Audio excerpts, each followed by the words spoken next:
Laddie, are you there? I see you. How you doing? Yeah, I'm here. Yeah. All right, let's add you in as a spotlight. How you doing today? Well, good morning. I'm looking forward to being part of this presentation, and hopefully it'll result in some good things for the Salton Sea.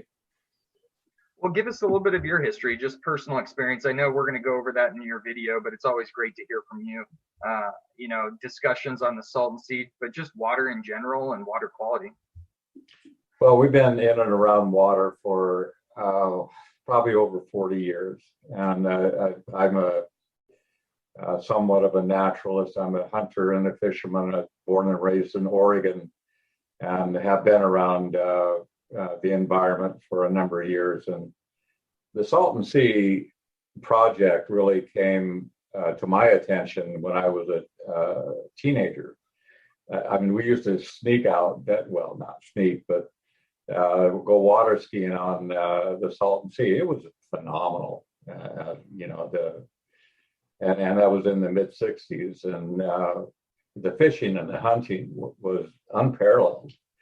I mean, gosh, if you wanted to bring home game, for the dinner table, you went to the Salton Sea, and we enjoyed that for a number of years.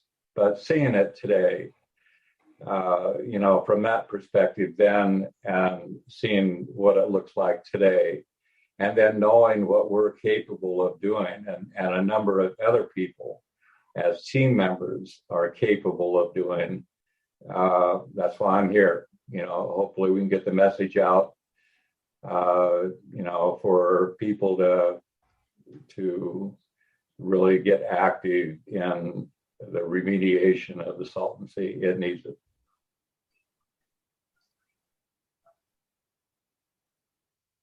All right, I'm getting your video up right now. Horatio, do you want to play that, or let me see? Yeah, why don't you roll that, Horatio, while I'm trying to fix my.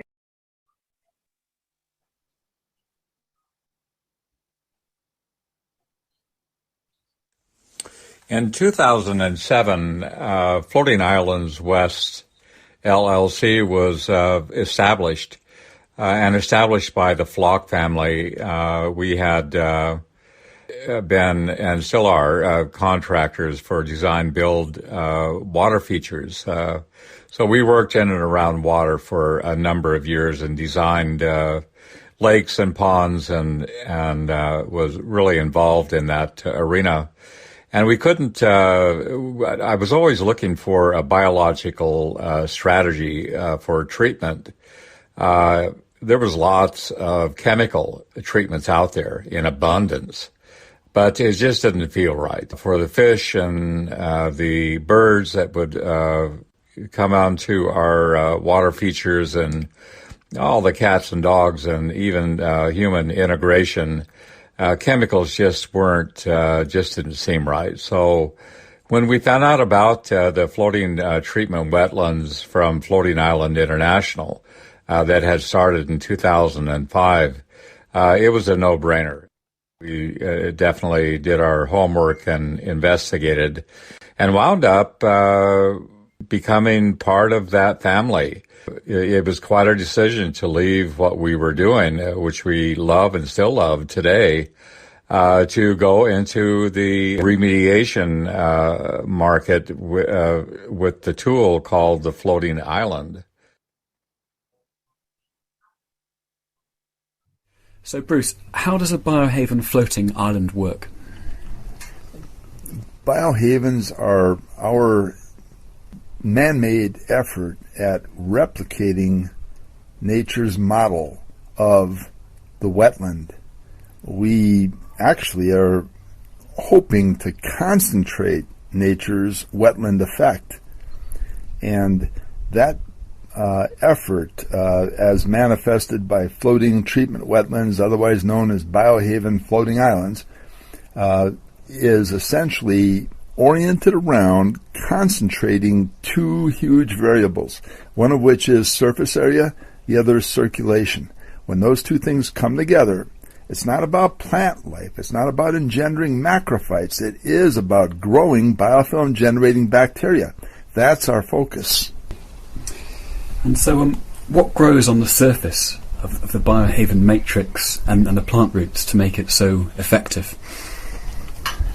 It's amazing how when we first got into this business and we would explain that, boy, we're interested in developing floating islands, people would look at the islands, they'd see the plant life, and they'd think, oh, you're farming nutrients out of the water. Wrong. The plants do roughly 15-20%, and they add a level of biocomplexity. They certainly set the stage for biocomplexity. We love them. But the main actor, the primary agent relative to cleaning up water, is number one on the food chain. It's the very bottom of the food chain. These are biofilm-generating bacteria. They and their residue are biofilm, and that's what coats the surface area of BioHaven floating islands. Biofilm reactive capability is key to our efficacy, and you can see it working in wastewater facilities, you can see it working in the ocean, and everywhere in between. So, aside from in wastewater and the ocean, what do you think the other applications for BioHaven technology is? It's hard to find the waterway that won't benefit from more wetland effect. When you concentrate nature's wetland effect, you can clean up water, and you can do it so much less expensively than conventional pop-a-pill human technology systems. Nature as model. It doesn't get better than that.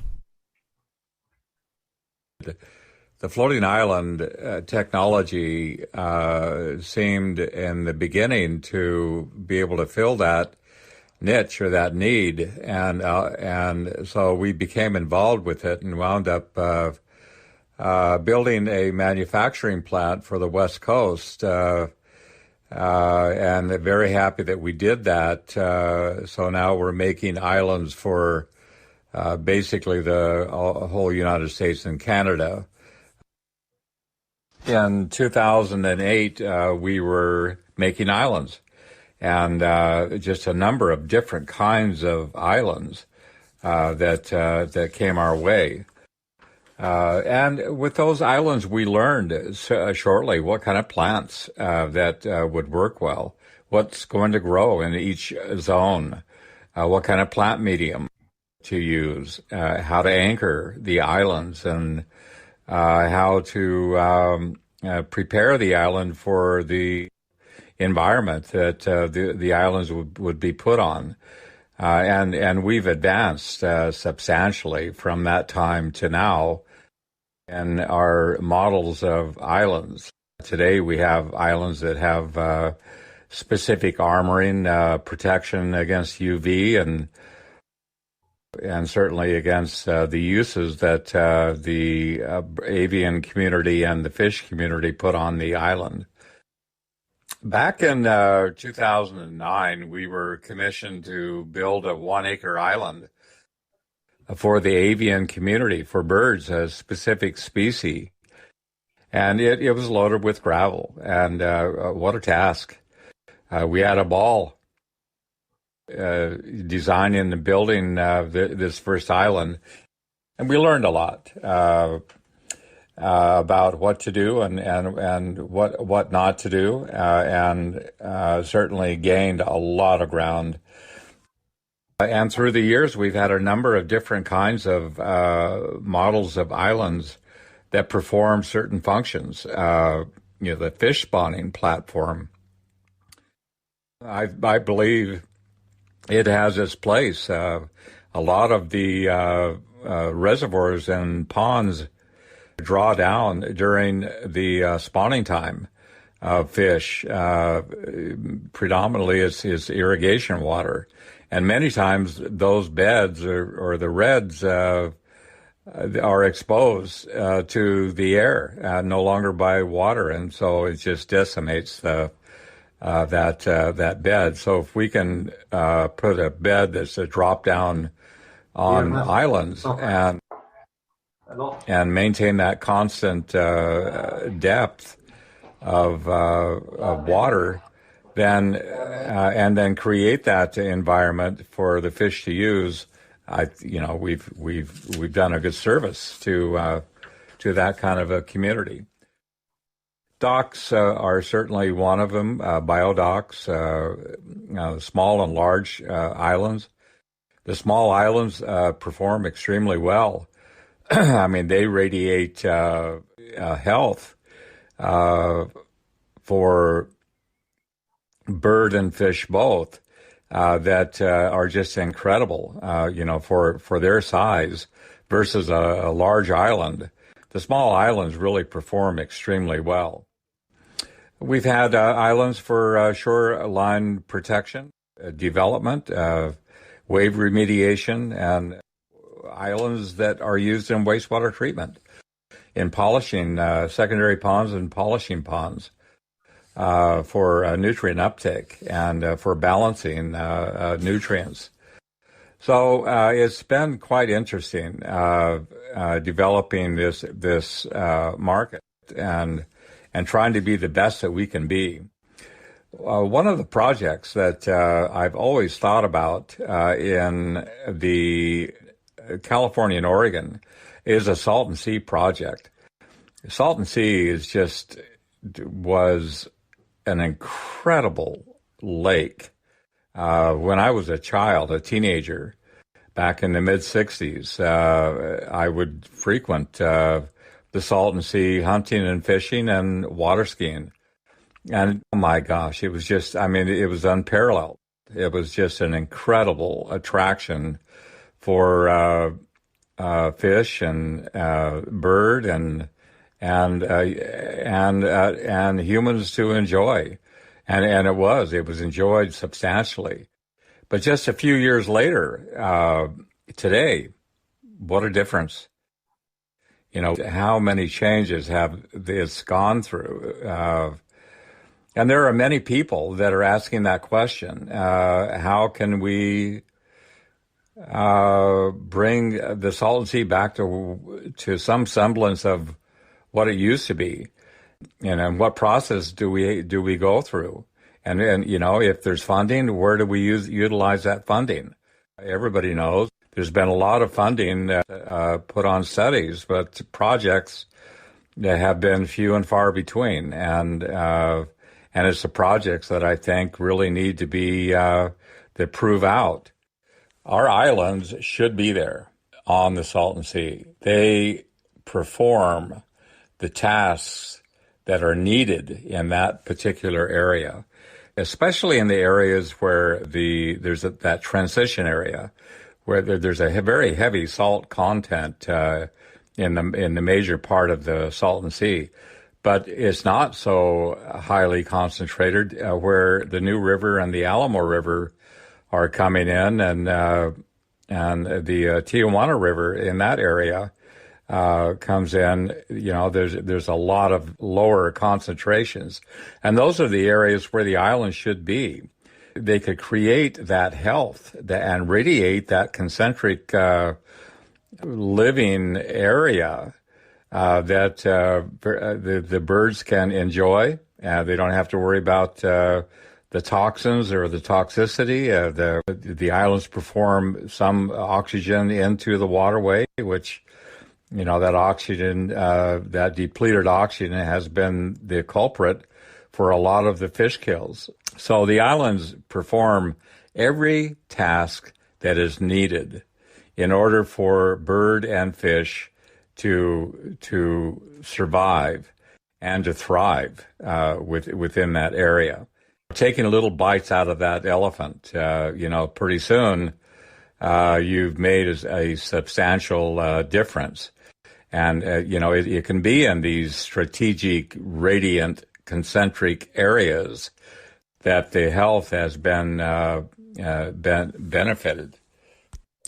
Just a little bit about how the islands work it's basically the plant and then the surface area of the plant roots that grow down through the island. If you look at our underwater footage, any of the underwater footage in and around an island, underneath an island, you'll find that there's just a biomass of growth. And within that growth, life lives. There's available oxygen, there's available food. There's certainly room for microbe growth and colonies of microbes. And that is the key to the majority of the uptake of the nutrients in an island is that the microbes that grab a hold of that surface area.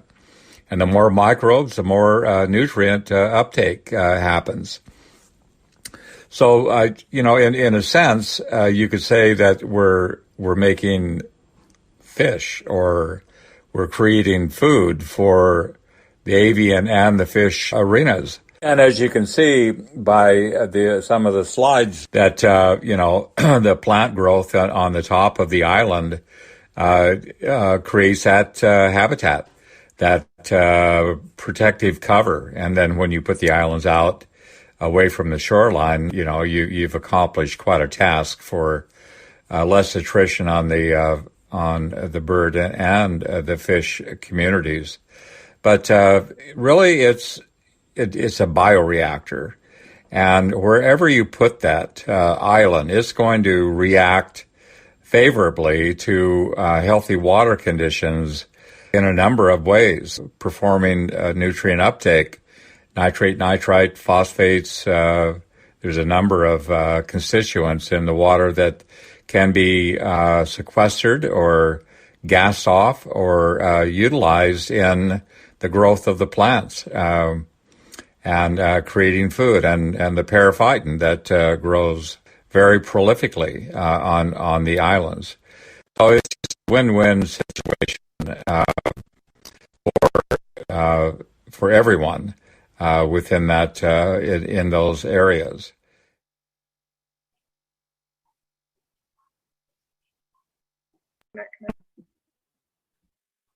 That's amazing. Yeah, I think you hit on all the topics. The biggest one is the question of financeability. So everybody always asks, how is it financeable? And you just gave a couple examples: carbon sequestration. You have the water treatment systems. I mean, this comes to policy too. There should be a policy where these animal farms, unfortunately, those still exist, but their water is heavily polluted and they have leach fields. There should be a requirement that they treat 100% of their water before it goes into places like the Salton Sea. There's one such cow farm on the east shore, I believe, that all of that nutrient-rich water flows right into the Salton Sea. But Laddie, more than anything, what I like about this is like the American story, right? Your family is passionate about water. Your family's passionate about getting projects done, and you all work together to develop the floating island system and deploy it.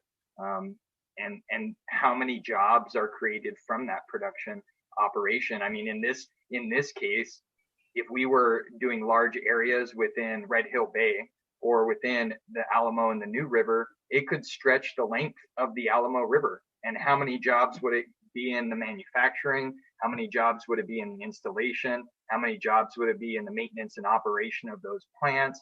How many jobs for the organic fertilizer compost piles? I mean, it's kind of an endless stream of production and habitat creation. But speak specifically about that project that you made for the habitat and the birds. It kind of brings up the point of Mullet Island here at the Salton Sea that was devastated. I believe it's the egret species that no longer has their breeding habitat because Mullet Island was an island and now is a peninsula. Can you talk a little bit? Yeah, well, I'm not so certain what. Nathan, tell me that again. I didn't hear exactly what your question was. Yeah. Well, I'm kind of envisioning your applications. I have to be honest, Laddie actually inspired our company's current existence. We started like, hey, we can do algae systems to remove nutrients in the Salton Sea. And then I met Laddie and I looked at his Leviathan system and I said, why am I going to try and do that? Because Laddie's already got the solution of hyperaccumulation of nutrient removal, of eutrophication, mitigation, and management, and it's a habitat for these animals. So my thought in seeing your video was that Mullet Island was devastated. We can very easily create within the Salton Sea because it doesn't need plants. Mullet Island didn't really have much vegetation. It could have some of that, but we can deploy a mullet island floating system right now today to create a habitat.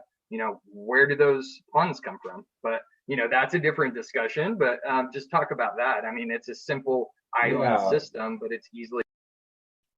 Yeah, no, that's a great question. And to strategize where islands would be put and how large they would be really is a thoughtful process. To design and dedicate a 1 acre island or a 2 acre island or a 5 acre island certainly can be done.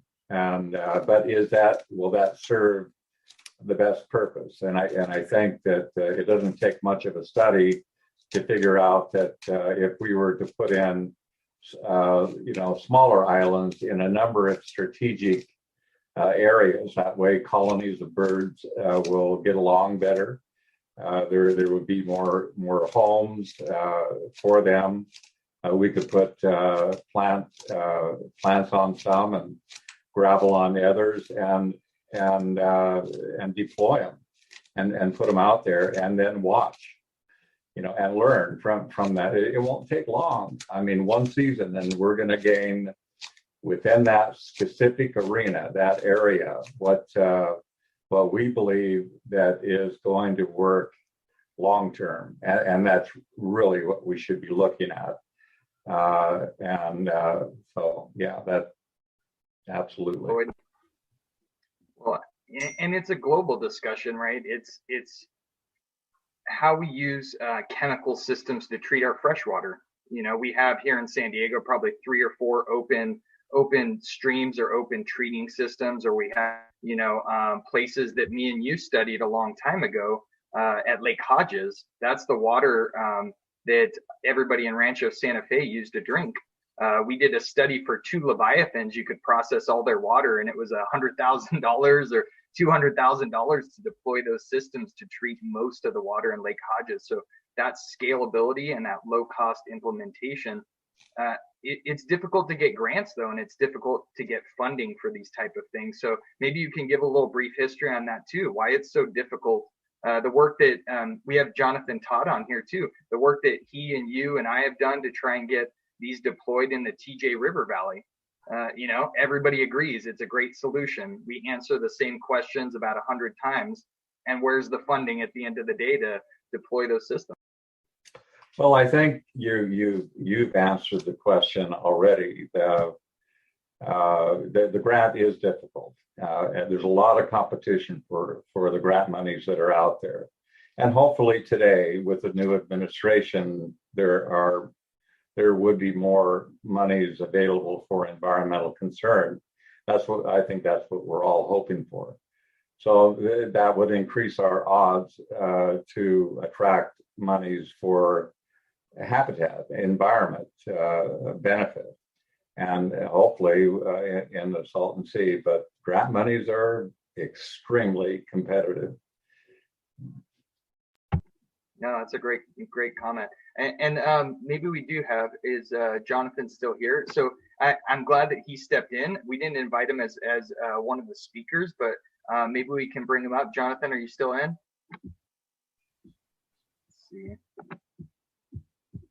I wanted to just bring about that discussion. So I'm really excited about the island system. I've talked many years about trying to just get a demonstration of this technology. Hopefully this could be done at our smaller project at Desert Shores in conjunction with the Eco Media Compass. Hey, Jonathan. Hey, how are you? Good. So you and Laddie, just talk to me about wastewater treatment in the few minutes that we have, because we're not only talking about selenium phytomining, we're not talking just about nutrients and carbon sequestration and building habitat, but these systems can be deployed for, as I mentioned, the cow farming operations, but overall municipal wastewater. The best analog I have for wastewater is the Limoneira company. And when I first got out here, I got the opportunity to do a proposal for them. And I worked with Laddie because I'd used floating islands on my first project in Grafton, Massachusetts to remediate oil in the water and the Blackstone River. And so I enjoyed my first experience working with the floating island matrix and got in touch with Laddie when I got the Limonera potential. And they were basically using evaporative percolation lagoons for their wastewater treatment of over 100,000 gallons a day. And obviously it was going into the local watershed, river, and groundwater, and using a system of walkways, floating islands, and aeration. And at the end, we had a vertical flow constructed wetland. We were able to get that system creating almost drinking water quality water. We had nitrates less than 3. We had all of our bacterias at non-detect, our TSS and BOD at non-detect. So plant root and the surface area suspended in the water is a very, very powerful tool. Now at Martinez, where we're working with the Mountain View Sanitary District to stay within the basin nutrient plan, we're also teaming up with Intrinsics, who's up next, to use hyperaccumulators, surface area hyperaccumulation, and that whole recipe, again, to be able to utilize their existing wetlands, which were installed in the 70s, to get them and their very outdated wastewater treatment system in compliance within the basin nutrient plan. So it's kind of an interesting partnership with Intrinsics, Floating Islands West, Floating Islands, and myself doing that. And we're going to be going into phase 2. When you saw one aerial with the islands and the Mountain View with the Shell refinery in the background, and we'll be expanding into other ponds, and in the future phases we'll be using the hyperaccumulators as well. Yeah, no, we thought that some of the casinos that are on the west shores of the Salton Sea, they pump their water down into the ground table, so there could be an application there as well. I was really most interested, the idea that clicked in my head is oil spills. I can imagine us, digitizing and geospatially mapping and tagging islands that can clean up oil spills when they occur. Maybe you guys can talk about oil and that whole product. I know that's not specific to the Salton Sea, but I just love that vision of having drones floating over and cleaning an oil spill to their habitat estuary. Well, that's how I was introduced to the floating island project first. And there was the Blackstone Mill on the Grafton River, or the Grafton Mill in Grafton, Massachusetts.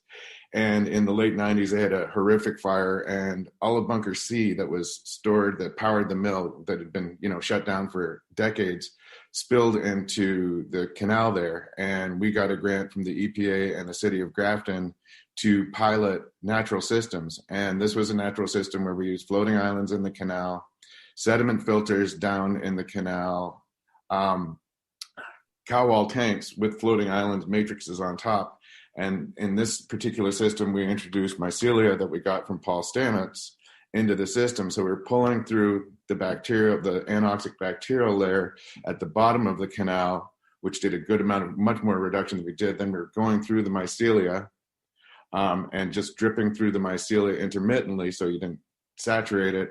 And then we went through the series of eco-machine tanks with floating island plant racks on it, and then sprayed out onto a floating island in the canal. And we were able to reduce the petroleum hydrocarbons by 97% in that process at a rate of 2,000 gallons a day on the pilot. That's so amazing. We'll do it.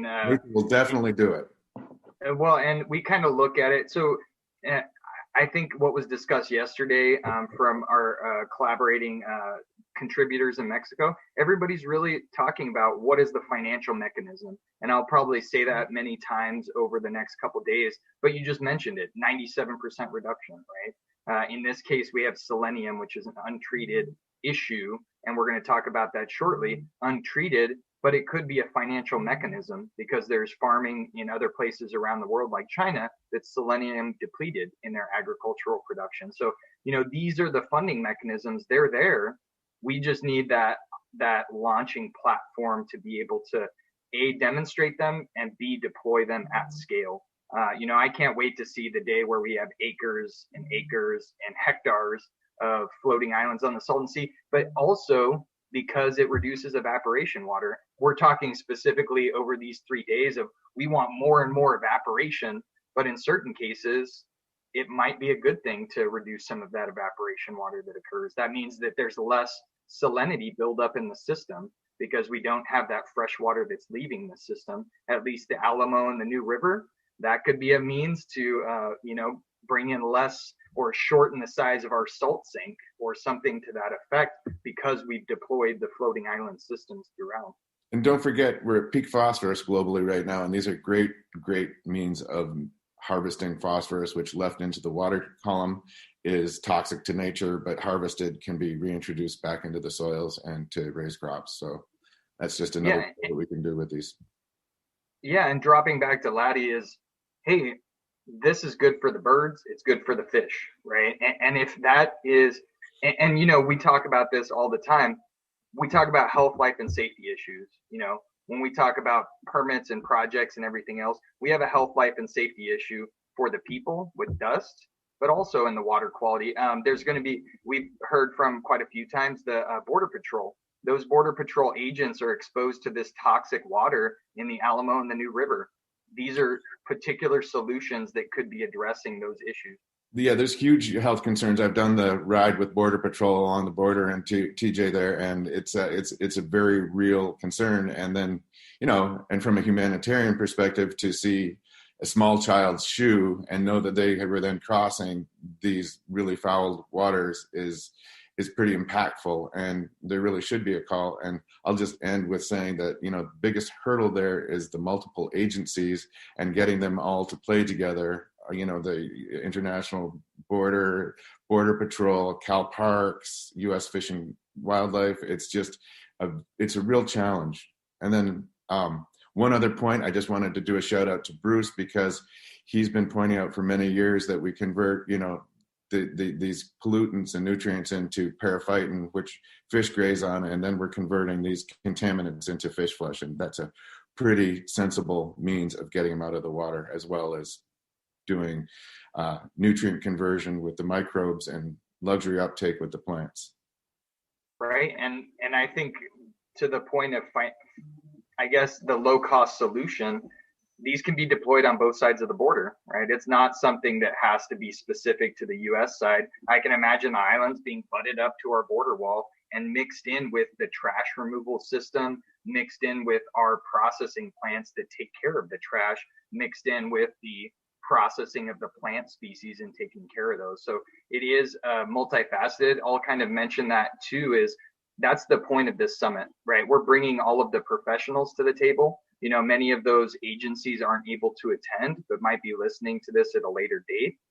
This is our message collectively to them, is that it is a cheap solution, it is viable, and it's attainable. I donated one of the islands I bought from Floating Islands to the Polytechnical University of Baja, so their students can study it and test it and be educated in deploying that in Mexico to share with their stakeholders and their political officials. It's not me that wants to make a profit. I want to make sure that Laddie, Jonathan, Galen, all of these specific engineers and scientists are able to deploy a system that is so cost effective and easy to deploy. So I think we covered a lot. Anything to close on, Laddie?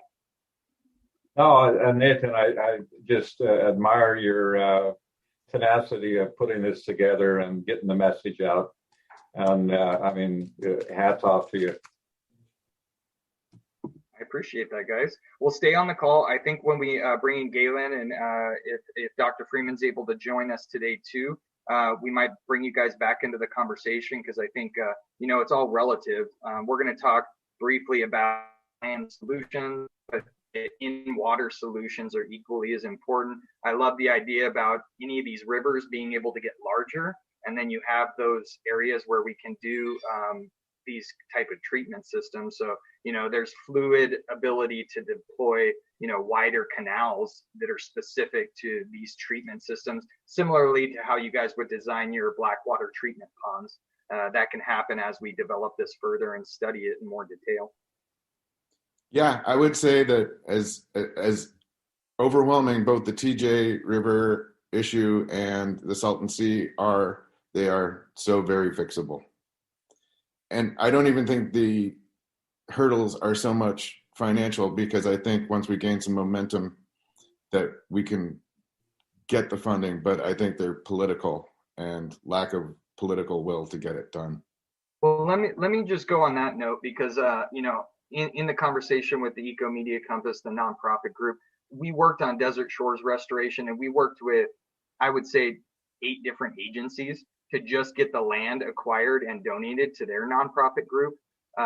Anywhere from the SSA to the Natural Resources Agency to IID to Imperial County to the Salton Sea, Salton Community Services District. Every agency was involved with putting a berm across, and it still hasn't been built. But that launching point is, as mentioned before, a place where we can do a history museum, we could have a science center, we could have floating islands on those land, but also in Desert Shores Keys. And that becomes our place where we get to share these concepts. So hopefully we could bring that forward, and maybe we can apply for a NAB bank funding or something of that sort.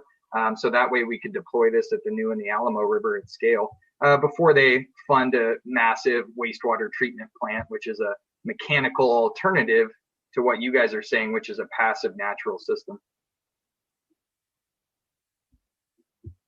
But thank you so much, Jonathan, for joining the conversation. Thank you, Laddie. As always, you've been an inspiration to get us to where we are today. Thank you. Yes.